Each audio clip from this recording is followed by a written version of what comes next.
पत्रकार मित्रों, जैसा कि आप सबको विदित है कि आज एक बहुत ही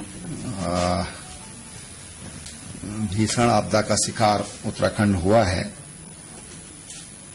और सुबह जब मैं एक सार्वजनिक कार्यक्रम में जा रहा था 11:20 के आसपास, तो सोशल मीडिया पर मुझे इसकी खबर मिली और हमने तत्काल वहां जिला प्रशासन से संपर्क कर उसको कंफर्म करने की बात की। तो क्योंकि वो भी रास्ते में थे तो पता चला कि वहां पर एक ग्लेशियर टूटने से, खंडित होने से भारी नुकसान की संभावना है। ये ऋषिगंगा रेणी गांव के दो पार्ट हैं। एक ऋषिगंगा के बाएं भाग में है, एक दाहिने भाग में है। एक सड़क पर, एक सड़क से ऊपर है। तो वहीं पर ये ऋषिगंगा पावर प्रोजेक्ट था जो 13 मेगावाट से थोड़ा अधिक था। अभी 2020 में ही ये कमीशन हुआ था और इसमें लगभग 35 लोग काम करते थे। वहां पर हमारे पुलिस के भी 4 जवान सुरक्षा में थे। 2 तो छुट्टी पर थे क्योंकि 2 की ड्यूटी लगती थी और 2 वहां पर थे। तो दोनों के दोनों मिसिंग हैं और 29-30 के करीब जो ऋषिगंगा प्रोजेक्ट में काम करते थे वो लोग मिसिंग हैं। उसी से लगभग 5 किलोमीटर डाउन स्ट्रीम में तपोवन में ये एनटीपीसी का निर्माणाधीन प्रोजेक्ट था और इसमें काफी संख्या में मजदूर काम कर रहे थे। जो मोटी मोटी जानकारी है कि 176 मजदूर ये अपनी ड्यूटी के लिए निकले थे और वहां पर 2 टनल हैं। एक टनल में 15 लोग, क्योंकि वो संपर्क में आ गए मोबाइल पर, तो 15 लोग थे। और दूसरी टनल में अनुमान है कि 30-35 लोग संभावित हैं। जब ये एवलांच आया तो 35-40 लोगों का अनुमान है कि वो जब लोग चिल्लाए, शोर हुआ, गांव जो आसपास जो ऊपर जो गांव थे उन्होंने वहां से आवाजें दी, तो 35-40 के करीब लोग वहां से वापस आ गए। कुछ को रेस्क्यू कर लिया गया। एक हल्का घायल है, थोड़ा सदमा भी हो सकता है, लेकिन कोई खतरे वाली कोई बात नहीं है। और अभी तक 7 बॉडी रिकवर हुई है। जो दूसरी जो टनल है जिसमें 35-40 के करीब लोग, 35 के आसपास की संभावना है, वो बहुत मलबा वहां आने से और मलबा अंदर तक प्रवेश घुस गया उस सुरंग में और सुरंग तक पहुंचना भी बहुत कठिन काम था, बहुत जोखिम भरा था। लेकिन हमारे आईटीबीपी के जवानों ने रोप के सहारे वहां पर उतरे। सड़क वहां तक है लेकिन इतना मलबा है कि उसमें किसी भी मशीन का जाना ये संभव नहीं है। मशीन वहां तक पहुंचाना ये संभव नहीं है। 35-40 फीट तक उसमें गाद भरा हुआ है और इसलिए आईटीबीपी के जवान रोप के सहारे वहां नीचे उतरे और फिर उन्होंने किसी तरह से उस सुरंग को खोलने का प्रयास किया। वहां उन्होंने इंटर किया है और अभी 1 घंटा पहले तक वो लगभग 150 मीटर अंदर तक पहुंच पाए थे। ये सुरंग लगभग 250 मीटर लंबी है, लेकिन अंदर जो मजदूर हैं उनसे संपर्क नहीं हो पाया। हमारी सेना के लोग वहां पर पहुंच गए हैं। एनडीआरएफ की टीम एक दिल्ली से यहां पहुंची है। वो जौली ग्रांट से उनको बसों से वहां के लिए भेज दिया गया है। कुछ लोग एनडीआरएफ के कल और वहां पर आएंगे। मेडिकल फैसिलिटीज की दृष्टि से वहां पर आर्मी के, पैरामिलिट्री फोर्सेज की और हमारे जो स्टेट के डॉक्टर की सीएमओ स्वयं वहां पर कैंप किए हुए हैं, जिलाधिकारी वहां पर कैंप किए हुए हैं, एसपी वहां पर कैंप किए हुए हैं और मेरे साथ यहां से डीआईजी गढ़वाल और कमिश्नर गढ़वाल हम सब ने वहां का पहले हमने उसका एरियल सर्वे किया और उसके बाद रोड से हम रेणी गांव तक जहां तक जाया जा सकता है वहां तक हमने स्वयं साइट पर जाकर उसका जायजा लिया है। एसडीआरएफ की एक 60 लोगों की टीम विद इक्विपमेंट्स वो वहां पर पहुंच गई है। एक मोटरेबल पुल जो रेणी गांव में था, जो दोनों रेणियों को जोड़ने वाला था, और 4 अन्य छोटे पुल, झूला पुल हम उनको कह सकते हैं, वो क्षतिग्रस्त होने से ऋषिगंगा का जो दाहिना हिस्सा है उधर और धौली गंगा का जो एरिया है उसमें अभी बाई रोड अभी उसका संपर्क टूट गया है। वहां 17 गांव हैं, गांव सभाएं हैं, जिनमें से 7 गांव ये माइग्रेट करते हैं सर्दी के कारण इधर गोपेश्वर और चमोली के आसपास। 11 गांव के लोग वहां पर हैं और उनको किसी तरह की आवश्यकता जो उनकी हो उसकी कमी न हो, इसकी दृष्टि से वहां पर आर्मी के 3 हेलीकॉप्टर, एक वायुसेना का हेलीकॉप्टर वहां पर पहुंच चुका है बरेली से, और राज्य सरकार के जो हमारे प्राइवेट हेलीकॉप्टर वहां पर ऑलरेडी वहां पर तैनात हैं, देहरादून में भी तैनात हैं।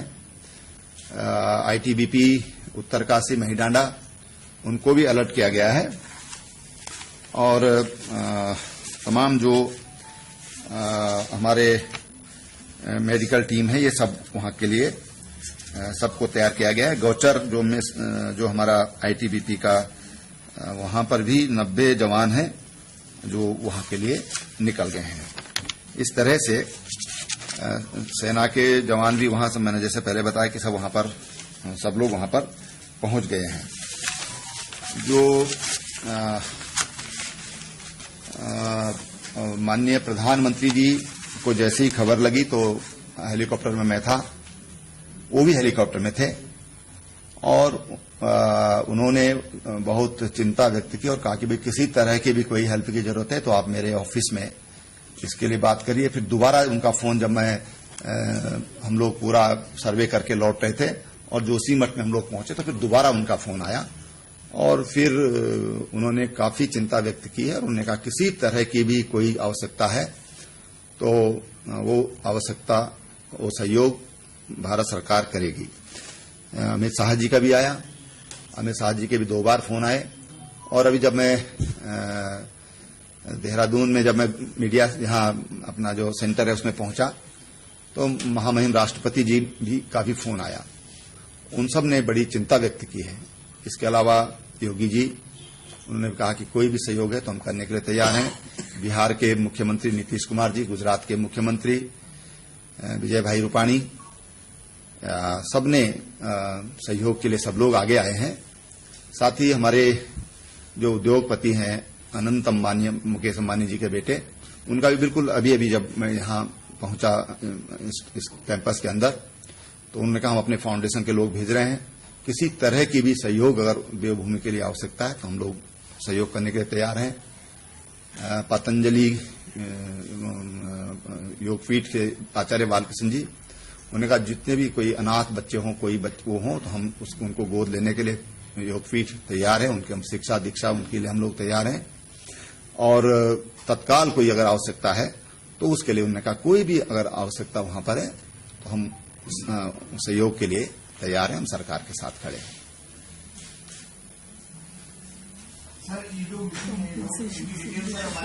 जो मैं तो 2 बातें मैं और कहना चाहूंगा। एक तो मैं मीडिया का धन्यवाद करना चाहूंगा, इसलिए कि किसी तरह की भी कोई अफवाह फैलाने में जो फैल जाते हैं ऐसे मौकों पर और उसके कारण जो पैनिक क्रिएट होता है, मीडिया का मैं बहुत धन्यवाद करता हूं कि बहुत संभल करके और बहुत अच्छे तरीके से मीडिया ने साथ दिया है। उसके लिए मैं उनको बहुत, जितनी भी मैं प्रशंसा करूं, जितनी भी मैं आपका धन्यवाद करूं, मैं समझता हूं कम होगा। और जितने भी हमारे अभी मृतक हैं उन सबको हम 4-4 लाख रुपए का मुआवजा राज्य सरकार देगी।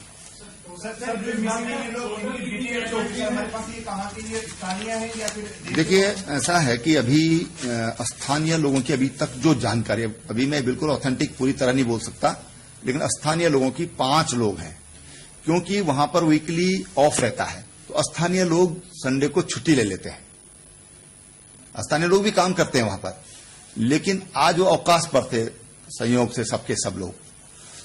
तो स्थानीय लोगों की जो 5 लोग जो रेणी गांव में हुए हैं, उनमें 2 लोग तो इसके अलावा वहां पर 180 भेड़ बकरियां भी वहां पर इसमें बह गई हैं। 180, 30 एक की और 150 दूसरों की, जो अभी तक जो जानकारी मिली है। और उनके जो चरवाहे थे वो भी उसमें चले गए। 1-2 महिलाएं घास वास काट रही थी तो चली गई। तो कुल मिला के 5 की वहां पर अभी तक अपुष्ट जानकारी वहां पर उसकी है। सर, इस बात का असेसमेंट हो पाए कि हमें किस बात की जरूरत है, हमें किस चीज की जरूरत है? देखिए, वहां पर अभी जो जरूरत है वो पूरी हमारे पास उपलब्ध है। डॉक्टर्स की टीम हमारे पास है, हमारे पास रेस्क्यू के लिए हमारे पास आईटीबीपी, एसडीआरएफ, एनडीआरएफ, सेना, ये सब हमारे पास है। हेलीकॉप्टर्स हमारे पास पर्याप्त मात्रा में है। आवश्यकता पड़ने पर उनका इस्तेमाल करने की जरूरत पड़ेगी तो उसका इस्तेमाल करेंगे। जो भी उसके लिए जो एक रेस्क्यू टीम चाहिए वो हमारे पास पूरी उपलब्ध है, और उसके लिए जो एक्सपर्टीज चाहिए वो हमारे पास उपलब्ध है। कुछ पता लगता है कि इसमें किस वजह से ये? देखिए, अभी कारण तो विशेषज्ञ का विषय है, विशेषज्ञ बता पाएंगे कि उसका कारण क्या था।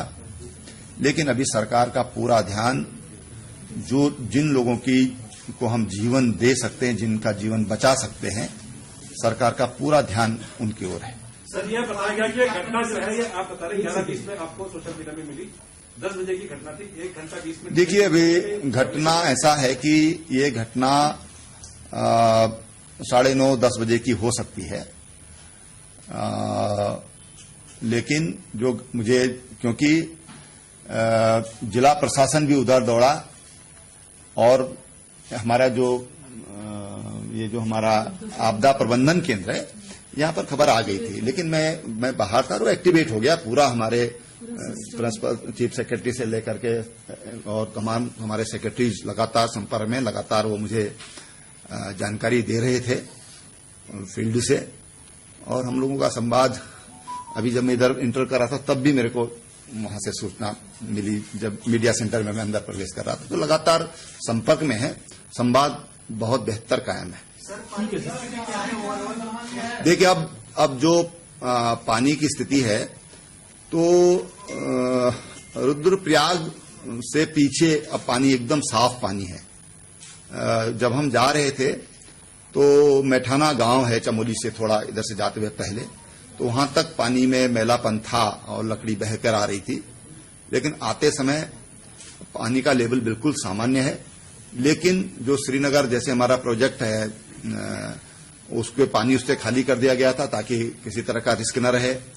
तमाम जो रेलवे का काम चल रहा है उसको खाली करा दिया गया था। तमाम जो हमारे नदी, गंगा जी के किनारे और अलकनंदा के किनारे जितने भी कस्बे हैं, सबको हाई अलर्ट पे कर दिया गया था।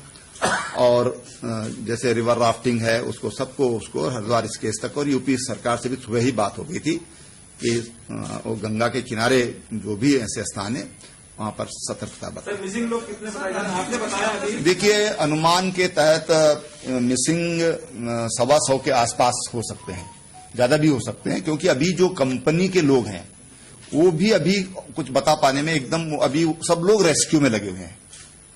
तो ऊपर, क्योंकि ऊपर का प्रोजेक्ट कमीशन हो चुका था, वो काम उस पर चल रहा था, उस पर एक 36 लोगों की 35-36 लोग वहां पर काम कर रहे थे।